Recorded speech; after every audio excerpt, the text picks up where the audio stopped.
Selamat malam pemirsa, mari kita menjauh sejenak dari hiruk-pikuk politik, menjauh dari bermacam polemik. Dengan Pancasila dan Konstitusi sebagai referensi, kita berdiskusi untuk perbaikan negeri.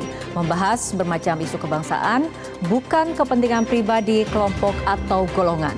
Visi negarawan menjadi kanalisasi gagasan-gagasan luar biasa untuk memecahkan berbagai persoalan bangsa. Dan apa tema diskusi kita? Berikut rangkumannya untuk Anda.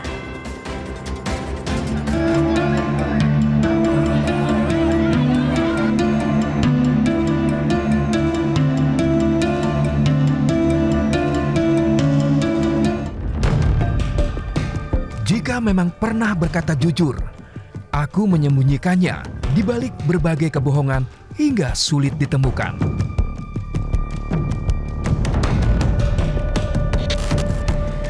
Itulah pengakuan Niccolo Machiavelli, seorang politisi dan cendekiawan yang tulisannya mengungkap sisi gelap kekuasaan. Machiavelli memang terkenal dengan ajaran yang memisahkan politik dan etika, bahwa politik adalah permainan yang menghalalkan segala cara dan politisi harus pintar melakukan tipu daya.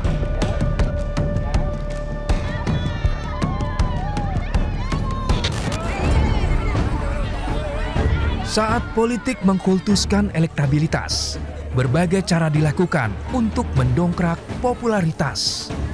Politik gagasan yang mestinya menjadi arena utama kontestasi demokrasi akhirnya dilupakan.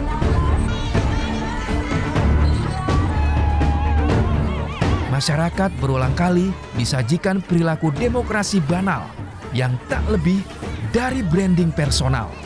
Calon petahana bahkan kerap menggunakan anggaran negara demi meraup simpati rakyat jelata.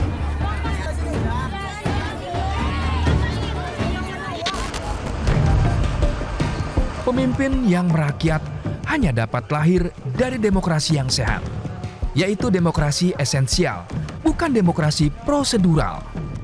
Demokrasi yang rasional, bukan transaksional. Bangsa Indonesia tidak butuh pemimpin yang hanya mahir tebar pesona.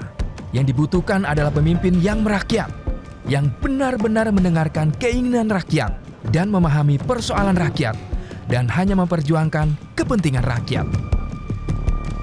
Nah, inilah harapan kita, karena pada saat seperti tantangan seperti ini yang sedang kita hadapin, memang diperlukan keteladanan yang memang harus diperankan oleh semua elit bangsa ini. Tidak cukup keteladanan itu hanya diperankan oleh seorang presiden, oleh seorang wakil presiden, oleh 1, 2, 3 menteri kabinet, 2, 4, 5 gubernur, bupati dan sebagainya. Tapi keteladanan itu harus hadir lebih banyak di dalam interaksi sosial keseharian masyarakat kita. Dan posisi peran kita, saya harapkan semuanya ikut memberikan sikap positif keteladanan bagi kehidupan dan kebesaran bangsa negara kita cintai. Keteladanan. Salah satu cara mendongkrak perolehan suara adalah dengan menebar janji surga. Janji-janji politik yang tidak lebih dari sebuah retorika. Masyarakat dilihat tidak lebih dari objek kepentingan politik sesaat. Sehingga kita harus mampu berpikir rasional untuk membangun demokrasi yang sehat.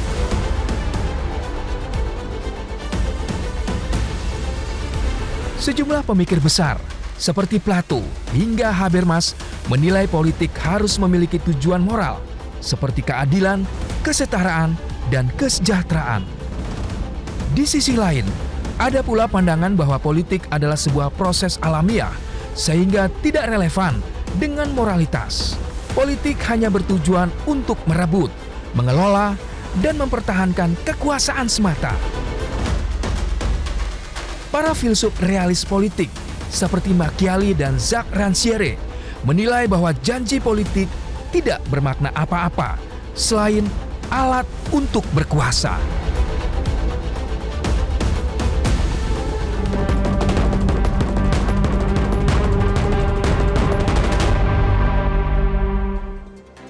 Pemirsa, dalam kontestasi demokrasi, adu janji sudah menjadi tradisi hingga populer istilah PHP, yaitu politik harapan palsu. Menjelang pelaksanaan pilkada, janji politik bertebaran di mana-mana. Ada yang menjanjikan sekolah swasta gratis hingga bimbingan belajar gratis. Pilkada merupakan turunan dari penerapan otonomi daerah. Desentralisasi kewenangan agar pemerintahan lebih responsif terhadap kebutuhan rakyat. Juga desentralisasi keuangan agar pembangunan lebih tepat sasaran. Tujuan akhirnya tentu meningkatkan kesejahteraan. Apakah mungkin pemerintah daerah dapat bekerja tuntas jika pemimpinnya tidak berkualitas, hanya bermodalkan popularitas dan elektabilitas? Demokrasi yang sehat adalah politik gagasan, bukan menjual hayalan. Rakyat butuh solusi atas persoalan kehidupan sehari-hari, bukan dibuai dengan berbagai macam mimpi. Waspada janji surga dalam kampanye pilkada, jangan pula kita terbuai oleh retorika. Pilih dan pilah kandidat secara cermat karena lidah tidak bertulang, murah di mulut, mahal di timbangan. Dalam buku berjudul Why Nation Fail, ekonom Darren Acemoglu menyatakan suatu negara bisa jatuh melarat bila pemimpin tidak memprioritaskan kepentingan rakyat. Acemoglu mendalilkan demokrasi menjadi kunci kesejahteraan karena demokrasi memaksa akuntabilitas kebijakan dan pemimpin dapat diganti bila kinerjanya mengecewakan. Janji surga demi suara adalah tema diskusi kita untuk pekan ini. Bukan hanya perbincangan para pakar di bidangnya, namun juga pendidikan politik bagi kita semua menjelang perhelatan pilkada. Saya akan langsung menyapa para narasumber yang telah hadir di studio. Ada Guru Besar Ilmu Pemerintahan Profesor Dr. Johermansyah Johan. Prof. Jo, selamat malam. Selamat malam, Mbak. Terima kasih telah hadir di studio sama-sama. Metro TV, dan juga kita akan berbincang bersama Profesor Riset Politik BRIN, Profesor Dr. Siti Zuhro. Prof. Wiwi, apa kabarnya malam hari ini, Prof? Terima kasih baik, sudah hadir. Mbak Fitri. Baik, dan tentunya kita juga akan berbincang bersama cendekiawan kebangsaan, Bapak Sukidi, PhD. Pak Sukidi, terima kasih telah hadir di studio. Apa kabarnya, Pak? Baik, Mbak. Oke, kita akan berbincang mengenai tema diskusi kita untuk pekan ini. Tapi kita ikuti jeda berikut terlebih dahulu.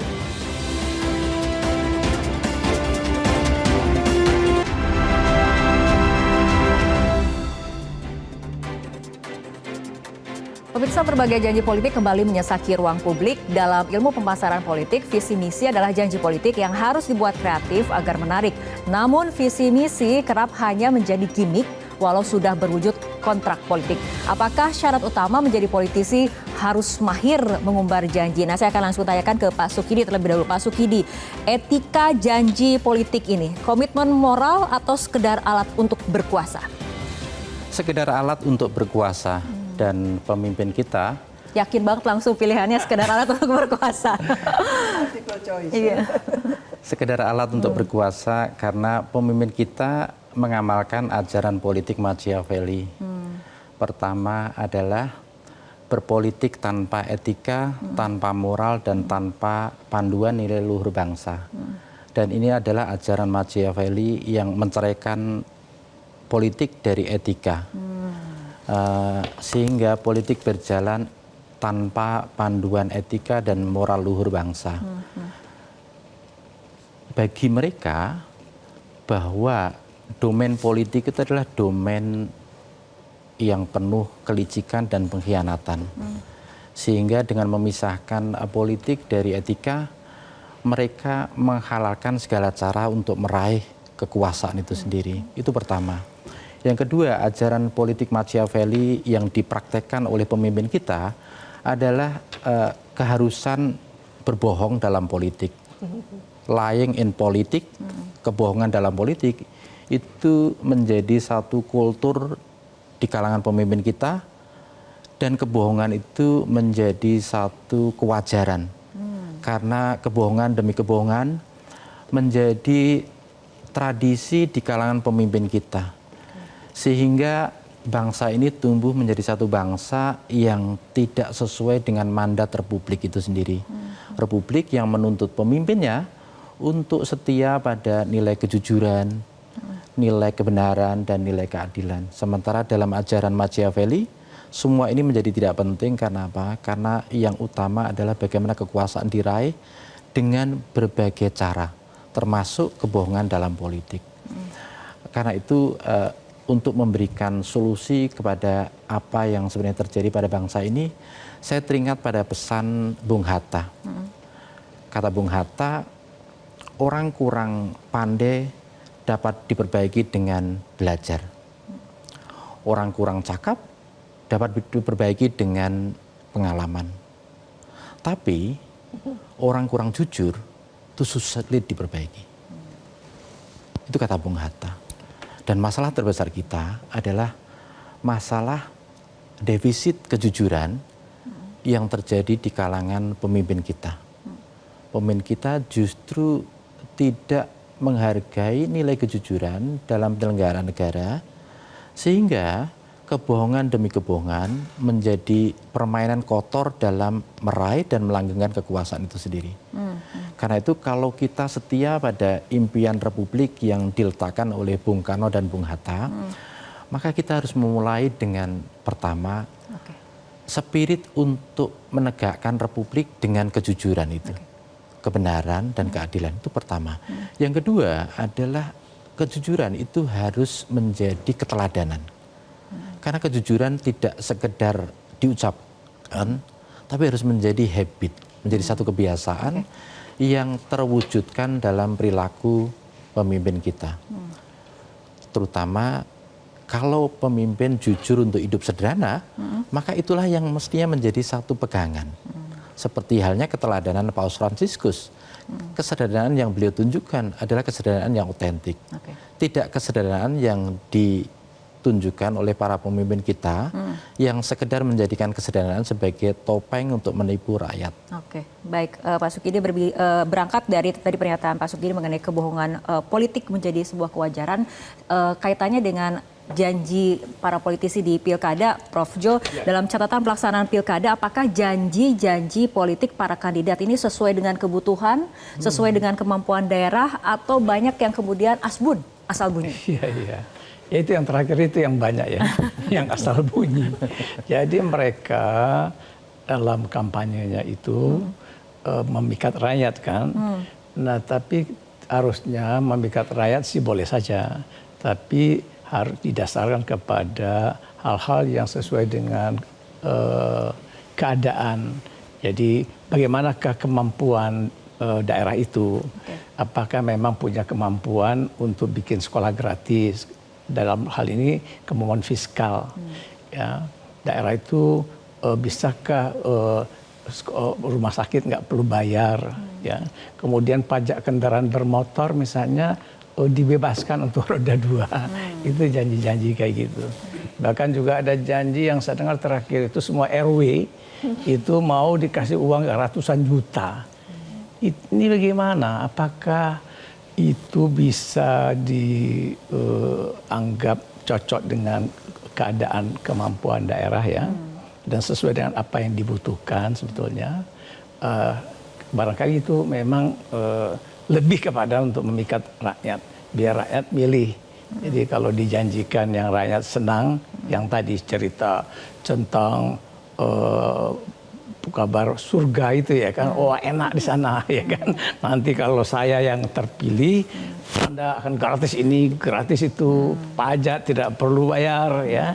Dan itu kan tidak mungkin. Bagaimana menjalankan pemerintahan kalau pemerintahan itu tidak punya pendapatan yang memadai. Kemudian juga harus ada prioritas lah. Jadi apa kan kebutuhan? Nah itu yang harus juga diketahui. Rakyat di daerah itu butuh apa sebetulnya.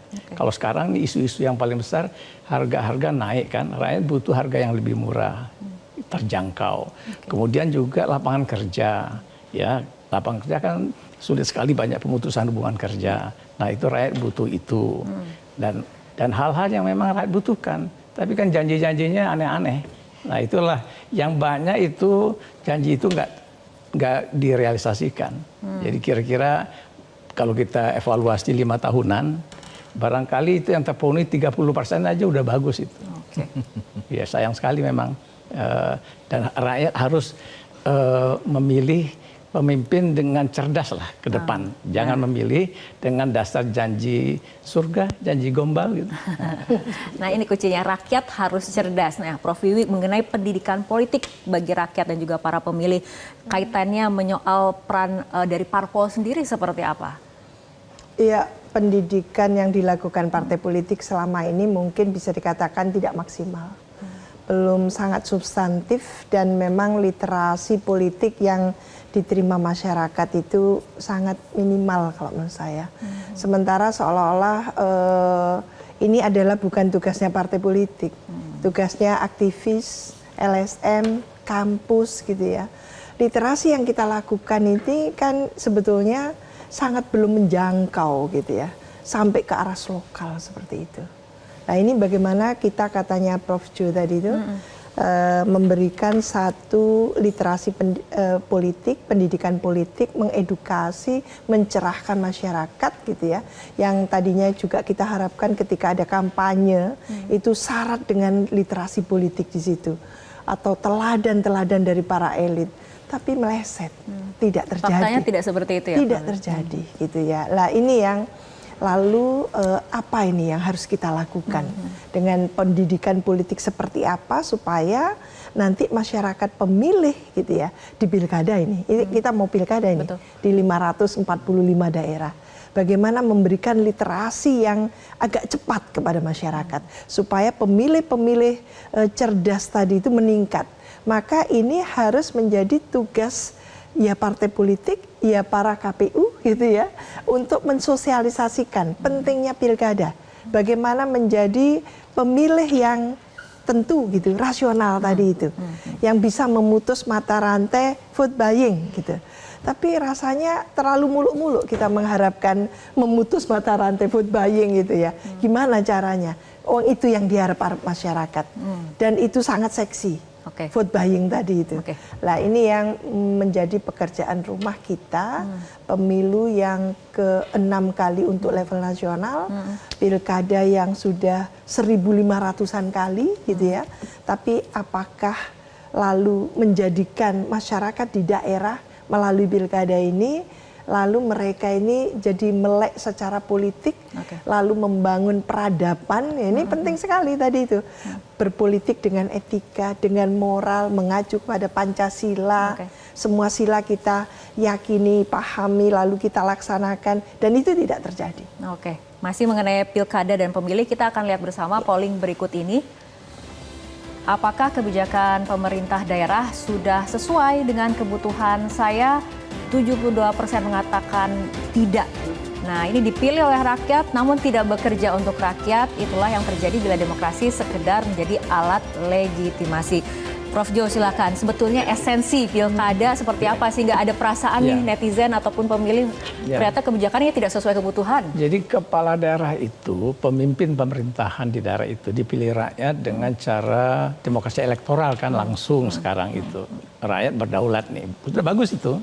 Tapi sayangnya karena cara mereka berkontestasi yang tidak sehat, ya tadi dengan kampanye-kampanye yang menjanjikan muluk-muluk, padahal tidak sesuai dengan keadaan kemampuan daerah itu fiskalnya misalnya, ya birokrasi yang akan menjalankan programnya misalnya juga belum memadai misalnya.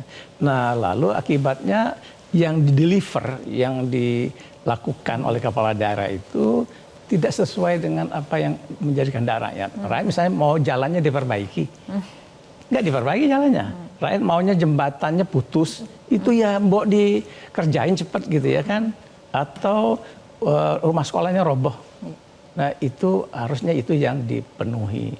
Tetapi prakteknya kepentingan-kepentingan kepala daerah itu yang lebih utama.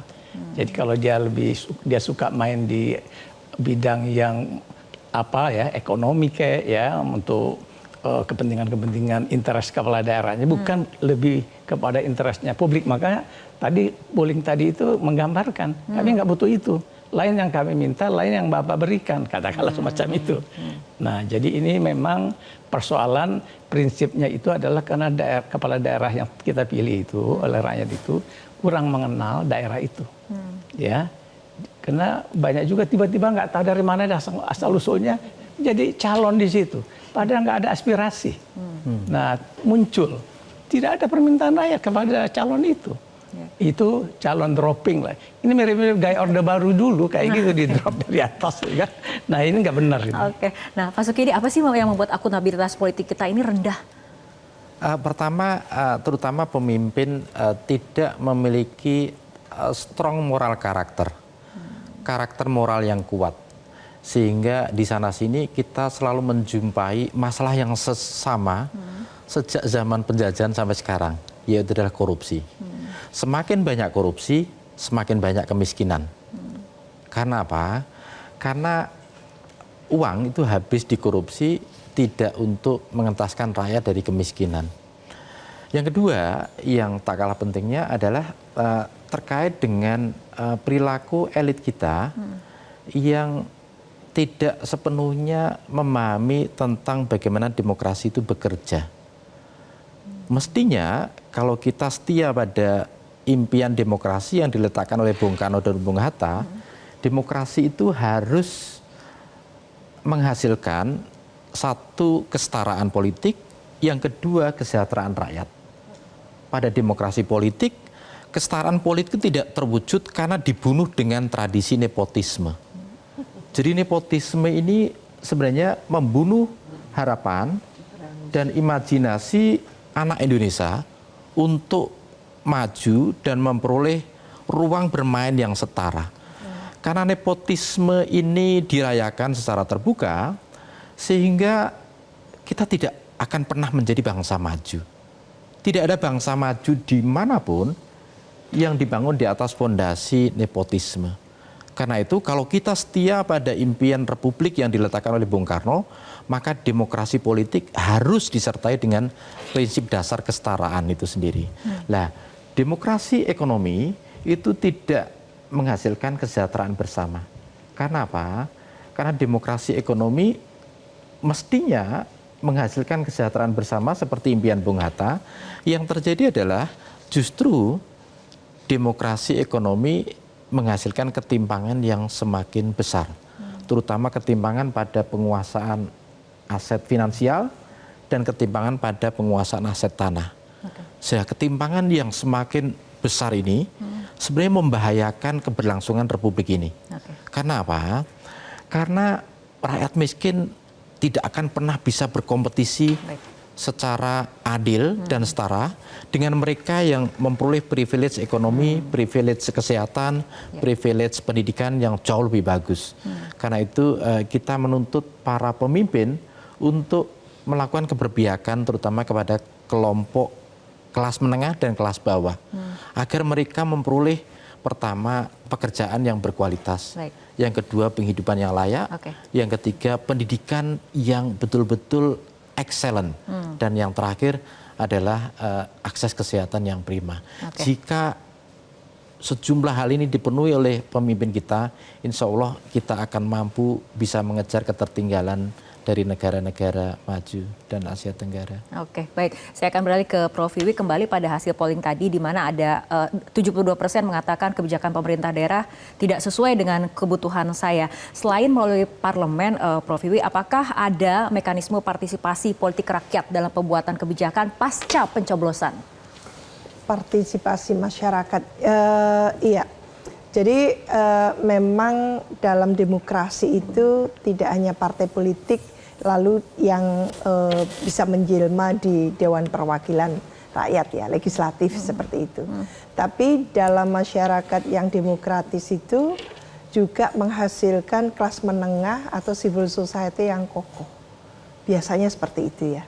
Karena apa? Karena terbiasa kelas menengah tadi itu terbangun gitu ya. Ketika kita di era otoritarianisme, itu semakin pressure tinggi terhadap societal forces, kekuatan sosial, itu akan semakin menguat juga societal forces tadi itu. Jadi semakin di pressure semakin kuat ya. Nah, mengapa sekarang kita menyaksikan setelah reformasi 98 rasanya kok tidak sekokoh dulu lagi ya, gitu. Waktu di pressure oleh Orde Baru yang luar biasa itu. Lah ini artinya sudah mulai pragmatis, oportunistis kan, kelas-kelas menengah di civil society tadi itu yang memperjuangkan tentunya kesetaraan dan sebagainya tadi itu. Kesetaraan politik, kesetaraan ekonomi yang dijelaskan oleh Mas Sukidi tadi gitu ya. Lah ini yang biasanya yang menguatkan gitu ya. Tadi itu partisipasi di situ itu sebetulnya antara lain adalah kelas civil society ini gitu. Jadi bagaimana mendorong agar partisipasi masyarakat itu menguat, memahamkan gitu ya, bahwa kebijakan publik itu adalah keputusan politik, itu kan? Karena keputusan politik pastinya ini akan berdampak terhadap masyarakat luas, terhadap publik. Maka ketika itu berdampak, mestinya mereka itu merespon kan gitu. Lah itu partisipasi itu ada. Apa yang terjadi sekarang ini kan katakan bottom up gitu ya. Ada proses yang planning gitu yang diikuti oleh masyarakat. Lah, masyarakat yang seperti apa mengikuti mulai dari bawah, musrenbang, sebelum renbang gitu ya, di tingkat kabupaten, ada di tingkat kecamatan, bahkan desa gitu kan. Seperti itu. Tapi begitu ke atas ini ternyata nggak terjadi itu, nggak diakomodasi kan gitu. Lah ini yang terjadi itu. Maka memang pengawasan terhadap apa yang bottom up tadi itu, aspirasi, kepentingan yang dari bawah tadi itu, seringnya yang sudah disuarakan melalui desa itu ya, apa BPD ya. Badan Permusyawaratan Desa. Iya, Badan Permusyawaratan Desa. Mendadak susah.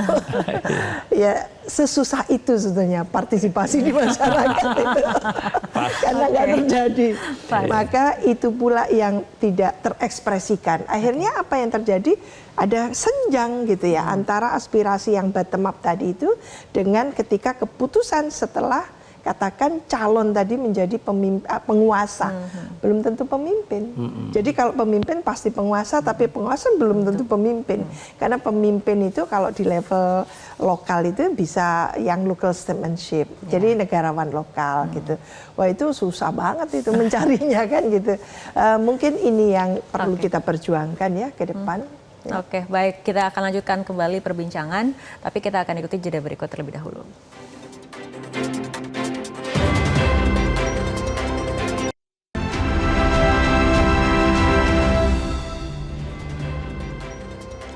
Pemirsa, kita akan kembali menyimak hasil polling berikut ini dengan pertanyaan mengenai apakah Anda setuju pemerintah daerah perpanjangan tangan pemerintah pusat. Ini sebetulnya hasilnya tipis, yang mengatakan setuju 41%, yang menyatakan tidak setuju 59%. Saya akan kembali ke Prof. Wiwi mengenai efektivitas pemerintahan versus demokratisasi itu seperti apa sih, Prof? Aktivitas pemerintahan versus demokratisasi. Jadi seharusnya ya kalau proses demokrasinya itu melembaga, substantif, itu akan berdampak dengan sendirinya terhadap tata kelola pemerintahan yang good governance gitu ya. Pemerintahan yang governability gitu ya. Pemerintahan yang mampu mengeksekusi program-program yang sangat dibutuhkan oleh masyarakat. Teorinya seperti itu. Lah, di Indonesia pemilu itu kan berlangsung tidak di ruang kosong. Pasti akan korelasinya entah positif atau negatif terhadap pemerintahan. Maka apakah akan menghasilkan good governance atau bad government atau bahkan divided government. Ini teorinya Pak Ju. Jadi ke sana sebetulnya. Maka kita harapkan dari pemilu ke pemilu, dari pilkada ke pilkada akan menghasilkan kita itu pemilunya bagus, pilkadanya berkualitas gitu, berkeadaban, sehingga pemimpin yang terpilih betul-betul akan mengekspresikan gitu ya, merepresentasikan kehendak masyarakat luas dan yang bersangkutan mampu. Dalam konteks pilkada ada sejumlah kepala daerah yang betul-betul gitu ya, the best, dalam arti mampu menunjukkan bagaimana dia mengurus dan melayani masyarakat. Karena esensi dari dibentuknya pemerintah daerah itu menurut teorinya ahli pemerintahan daerah seperti itu, mengurus dan melayani. Ketika tidak dilakukan, maka dia gagal sebagai tentunya kepala daerah. Lah, ini kita bisa melihat ya berdasarkan bagaimana pilkada sudah menghasilkan seorang inovator. Satu contoh. Maka itu ya saya tertarik untuk mendorong terus bagaimana kepala daerah akhirnya menjadi kepala daerah yang inovator. Jadi tidak business as usual, tapi betul-betul mampu mendorong daerahnya maju. Masyarakatnya maju dengan berbagai tentu gitu ya, saya melihat itu terobosan-terobosan yang out of the box gitu. Nah ini tidak banyak. Kalau diambil 545 daerah sekarang ini, itu bisa 10%-nya itu udah bagus. Susah sekali. Karena apa? Ketika kepala daerah menjadi inovator, menjadi kepala daerah yang betul-betul statementship gitu ya, pemimpin, tidak sekedar berkuasa, dia bisa merepresentasikan kehendak masyarakat itu dengan sangat serius. Dan itu biasanya memang semakin besar dana APBD daerah untuk pelayanan publik, untuk pembangunan, maka akan semakin kecil kesempatan untuk dikorupsi. Tapi kalau semakin besar korupsinya, maka dana pembangunan atau dana untuk pelayanan publik mengecil pula dia. Baik, Prof. Wiwik udah menyinggung mengenai korupsi nih. Kita akan bergeser ke polling berikutnya mengenai apakah Anda setuju modal politik pilkada memicu korupsi? 89% mengatakan iya setuju modal politik pilkada memicu korupsi. Prof. Jo, silakan tanggapannya. Gini, kalau pilkada itu costly, mahal ongkosnya, dan sesudah memenangi kontestasi, dia kan harus kembalikan modal si kepala daerah yang memenangi pemilihan itu. Nah, itulah yang negatifnya, mengembalikan modal lewat cara apa? Biasanya itu korupsi pengadaan barang dan jasa, lalu korupsi perizinan, juga jual beli jabatan, dijual belikan jabatan birokrasi. Anda jabatan camat ada harganya, dibanderol. Kepala dinas kalau yang gemuk itu kepala dinas pendidikan, itu anggarannya besar, itu juga jualannya juga besar. Nah, kepala-kepala daerah seperti itulah yang mengganggu, bahkan nggak punya integritas, dan juga karena sistem pemilihan kepala daerah secara langsung ini berbiaya mahal. Nah, harus ada terobosan, nggak bisa dibiarin terus kayak gini. Jadi misalnya kayak gini ya, cara meringankan modal pilkada supaya jangan berbiaya besar itu adalah dengan turun tangannya negara. Negara harus hadir untuk memberikan subsidi kepada partai politik yang mengusung calon, sehingga subsidinya diperbaiki. Tidak seperti sekarang Rp1.000 satu suara. Itu untuk operasional partainya nggak nutup. Apalagi untuk pendidikan kader yang juga harus diongkosi dari uang itu. Harus naik. KPK udah punya studi itu. Naikkan sampai 20.000, 30 per suara. Di banyak negara di dunia, itu seperti di Skandinavia lah. Swiss, Swedia, misalnya Norwegia. Itu Skandinavia itu menaikkan jumlah subsidi partai. Karena partai kan nggak bisa cari uang, berbisnis juga tak bisa. Jadi oleh karena itu negara harus hadir. Ini yang kita kurang perhatian. Jadi dibiarkan saja politik pilkada berbiaya mahal, itu berjalan terus. Kemudian negara tidak hadir. Nah, yang membiayai pilkada mahal itu, Mbak Rara tahu siapa? Namanya cukong-cukong politik. Investor pilkada. Jadi itu ada data risetnya KPK juga yang saya refer ini. Sekitar 82% modal calon itu berasal dari biaya investor politik itu. Bisa dibayangkan kalau dia memenangi pemilihan, kepala daerah terpilih itu nanti harus kembalikan modal untuk dia, plus investor politik itu akan ikut menjadi the shadow government di sana, mengatur-ngatur soal perizinan, mengatur-ngatur soal orang dalam birokrasi. Nah, ini tidak sehatnya. Jadi harus ada cara memperbaikinya. Salah satu usulan saya adalah memberi subsidi yang lebih pantas. Nggak apa-apalah, kita punya APBN 3.600 T ini tahun depan, ya. Taruh 50 T di situ untuk partai politik, sehingga partai politik itu bisa ngongkosi biaya operasionalnya, dan kemudian juga bisa membantu biaya-biaya bagi kandidat yang bertarung. Mahal sekali itu kalau kontestasi pilkada, karena kita saksi aja kita harus bayar setiap saksi di TPS berapa ongkosnya, tim sukses berapa ongkosnya, spanduk poster besar sekali, bayar iklan di televisi kita berapa ongkosnya. Biaya politiknya memang mahal, terus ada investor pilkada seperti itu ya, Prof Jo. Nah ini juga berkaitan nih dengan polling berikutnya, di mana apakah pilkada berdampak positif pada kemajuan daerah? 59% responden mengatakan tidak, artinya tidak merasa ada dampaknya pada kemajuan daerahnya masing-masing. Nah, saya ke Pak Sukidi nih. Pak Sukidi, apakah ini artinya demokrasi mengecewakan rakyat atau bagaimana nih? Sebenarnya tidak demokrasi yang mengecewakan rakyat, tapi saya melihat bahwa demokrasi tidak dipraktekkan secara benar. Apa yang sebenarnya terjadi di lapangan adalah praktek otoritarisme yang berkelindan dengan populisme itu sendiri. Saya justru melihat bahwa populisme otoriter ini yang terjadi pada Indonesia karena pemimpin berorientasi dengan kebijakan populis tanpa punya kesadaran yang cukup baik tentang anggaran, tentang kekuatan finansial kita, sehingga orientasi pada kebijakan populis itulah yang membuat pemimpin agar dikenal luas oleh rakyat, tapi sebenarnya negara tidak punya kemampuan yang memadai untuk pembiayaan kebijakan populis itu sendiri. Sehingga ini mengakibatkan praktek-praktek otoritarisme berkembang secara luas. Apa yang sebenarnya terjadi adalah kekuasaan menentukan segalanya.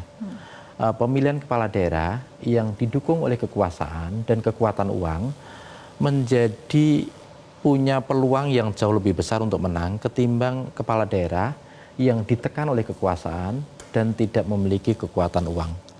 Ini jujur saja membahayakan karena ini bukan demokrasi yang dimandatkan oleh konstitusi yang memberikan satu kebebasan untuk berjuang dan bertarung secara adil dan setara, tetapi yang terjadi adalah praktek-praktek pembunuhan demokrasi melalui instrumen demokrasi itu sendiri, yaitu adalah dengan pertama kompetisi secara adil dan bebas itu tidak dipraktekkan dengan benar, dan juga kekuatan yang didanai oleh pemodal dan sekaligus kekuasaan yang intervensionis terhadap penyelenggaraan pemilu, penyelenggaraan pilkada, itu menjadi satu tradisi yang amat buruk bagi kehidupan demokrasi kita. Karena itu saya sebenarnya amat sangat prihatin terhadap keberlangsungan kehidupan kita sebagai bangsa, karena sebenarnya yang terjadi adalah praktek-praktek otoritarisme yang tidak begitu kita sadari bahwa kita hidup di satu fase kepemimpinan yang otoriter, tapi otoritarisme yang dikerjakan dengan cara yang halus, yang tidak begitu tampak, tetapi kita bisa rasakan praktek-praktek kekuasaan yang brutal, yang menindas kebebasan, yang menggunakan hukum sebagai instrumen untuk kepentingan politik, yang juga menggunakan hukum sebagai alat sandera politik itu sendiri. Ini semua tidak sesuai dengan spirit demokrasi yang mestinya kita junjung tinggi. Oke, baik Bapak-Bapak dan juga Prof Wiwik, kita akan kembali lanjutkan perbincangan, tapi kita ikuti jeda berikut terlebih dahulu.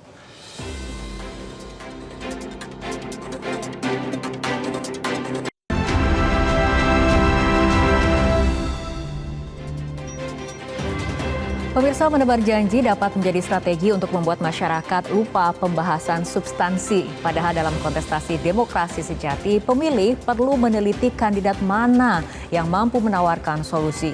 Bagaimana caranya agar diskursus politik lokal kembali menjadi diskursus yang substansial? Nah, tanggapannya, saya akan mulai dari Prof Jo terlebih dahulu. Silakan Prof.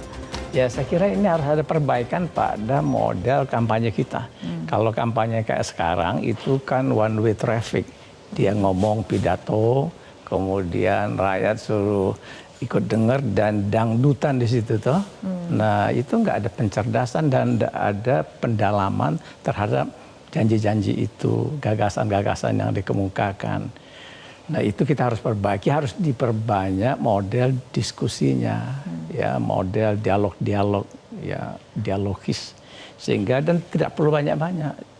jumlah kecil terbatas, segmennya yang dibeda-bedakan, segmen milenial, segmennya pedagang, petani, nelayan, dan kemudian ada gagasan, lalu kemudian ada respon daripada peserta kampanye untuk mencek, menanyakan, mengelaborasi lebih jauh. Nah dengan demikian itu rakyat kemudian bisa mengetahui ini betul bisa diwujudkan atau itu cuma janji kosong yang nggak mungkin bisa direalisasikan. Nah karena kalau kita baca daerah, APBD itu boleh dikatakan celah fiskalnya sekitar 12-13% saja yang bisa dipakai untuk mendeliver janji. Yang lainnya itu mandatori, sudah harus membiayai kepentingan kesehatan, pendidikan, kepentingan infrastruktur, biaya operasional, pegawai, belanja pegawai, overhead cost. Jadi sangat kecil. Kalau dia janji besar-besar, gede-gede, dari mana dia akan membiayainya? Ngutang kan nggak bisa ngutang, harus ada izin kalau kepala daerah. Kecuali kalau kepala negara ngutang mungkin bisa ya kemana-mana. Nah ini yang harus kita buka ruang dengan begitu. Mbak Rara akan membuat rakyat firm dia ini nggak bisa kita pilih nih karena cuma janji, nggak ada dukungan-dukungan untuk bisa merealisasikannya. Ya, nah dengan begitu dia akan tidak bisa dengan gampang dikasih angin surga. Gitu. Oke, baik. Beralih ke Prof. Wiwik, silakan. Apa itu? Sama pertanyaan ataupun topiknya seperti itu. Iya. Memang perlu dibenahi. Demokrasi kita melalui pemilu dan pilkada itu perlu diperbaiki. Jadi memperbaikinya tidak cukup hanya payung hukumnya, ya, regulasinya, tapi sekarang kalau memang demokrasi itu intinya ada di partai politik, maka mau tidak mau kita memintakan partai politik yang dibenahi. Apakah memang cocok kita melakukan sistem multipartai yang dikombinasikan dengan pelaksanaan sistem presidensial? Cocokkah itu dengan multipartai yang banyak seperti itu, sehingga fraksi yang ada di DPR seperti itu pula gitu ya. Kita harapkan memang ke depan itu adalah perbaikan yang lebih konkret gitu ya, tidak lagi-lagi kita dihadapkan pada pemilu 2029 sama seperti 2024, mungkin lebih buruk lagi. Karena mungkin demokrasinya sudah tidak ada lagi kan gitu ya. Karena kita menjadi sangat tidak optimis gitu ya kalau memang dari partai-partai sendiri mengalami stagnasi. Karena pemilu, kalau kita ambil pemilu 2024 ini sebagai tol ukur gitu ya, kita menilai secara komprehensif gitu, kita menyaksikan partai-partai ini memang sedang kehilangan kedaulatannya, hak otonomnya gitu ya. Ketika dia harus mempromosikan kader dan sebagainya, mengapa lalu yang muncul koalisi sangat besar? Ini mau apa kan gitu. Jadi esensi dari pilkada maupun pemilu yang kontestasi, kompetisi kontestasi dengan mengkontestasikan calon-calon yang bisa dipertanggungjawabkan. Siapa yang mempertanggungjawabkan? Ya pertama kali ya harus partai. Dia yang pegang CV-nya orang itu kan gitu ya. Nah ini yang tidak terjadi secara proper. Maka kita menyaksikan lagi-lagi pilkada ini mungkin agak tawar sedikit jadinya. Karena kompetisi kontestasi kayaknya agak dikendalikan sedemikian rupa gitu, meskipun akhirnya putus ada di amar keputusan Mahkamah Konstitusi itu agak too late gitu ya, tapi ya relief sedikit, tapi sudah terlanjur agak tawar akhirnya kan gitu. Nah ini yang juga menjadi taruhan Indonesia, apakah kita menyongsong Indonesia emas 2045 itu akan menjadi smooth, apakah 2024 ini bisa menjadi prakondisi bagi kita untuk menentukan bahwa Indonesia emas itu sudah di pelupuk mata kita, atau masih menjadi menjauh dari kita. Karena apa? Praktek-praktek yang kita lakukan sangat tidak terkait dengan komitmen kita, political commitment dan law enforcement yang kita tunjukkan. Oke, baik, kembali pada topik kita memang untuk malam hari ini, janji surga demi suara. Pak Sukidi, artinya ini nextnya harus seperti apa, gebrakan apa yang ditunggu, atau bagaimana pandangan Anda?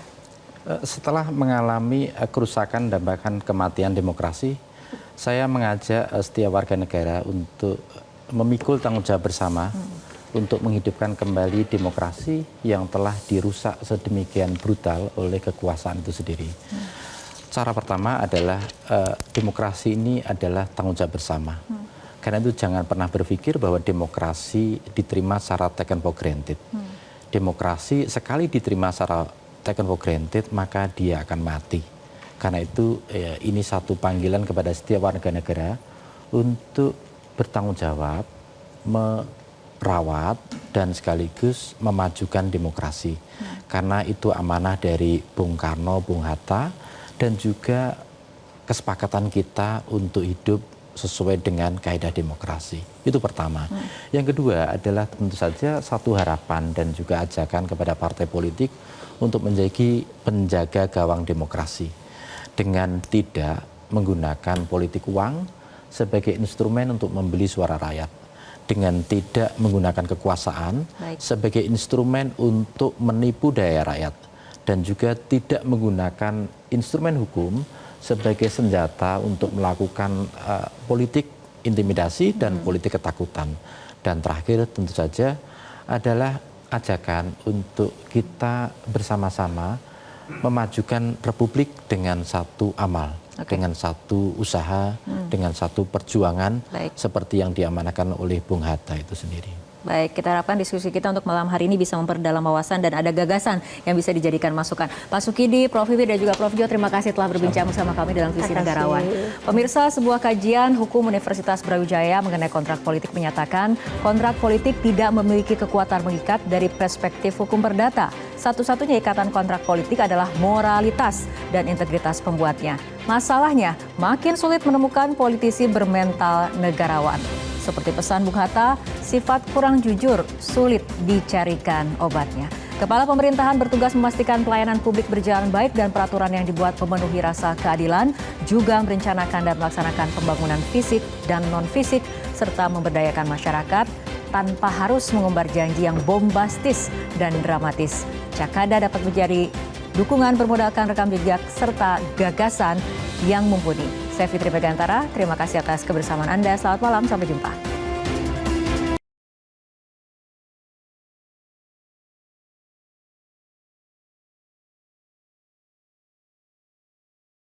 Jelajahi cara baru mendapatkan informasi. Download Metro TV Extend sekarang.